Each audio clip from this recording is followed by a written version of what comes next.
لا يصدق، غوارديولا يصدم رياض محرز ويعلنها أمام الجميع بهذا التصريح. لكن قبل البداية مشاهدينا الكرام، إذا كنت من عشاق الجزائري رياض محرز، فضلا وليس أمرنا الضغط على زر اللايك والاشتراك في القناة.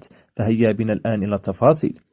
كشف مدرب مانشستر سيتي الإسباني بيب غوارديولا عن أسباب اتخاذ قرار عدم إشراك الدول الجزائري رياض محرز في نهائي كأس الاتحاد الإنجليزي ولو لبضع دقائق معدودة. ورد بيب غوارديولا على سؤال أحد الإعلاميين سأله عن أسباب تهميش رياض محرز وعدم الاستعانة به في المباريات الكبرى، ورد بتصريح صدم الجميع حيث قال: أنا المدرب والمسؤول الأول عن اتخاذ قرار اختيار اللاعبين، ومثل هذه المباريات تحتاج الخيار الصائب ولا مجال للأخطاء. في هذه المباريات صراحة اختيار اللاعبين يكون صعب جدا.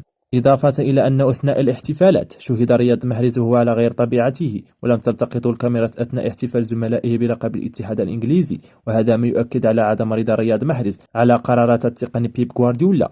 ما رأيك أيها المشاهد الكريم في تعليق بيب غوارديولا؟ شاركنا رأيك في التعاليق، وشكرا على المشاهدة.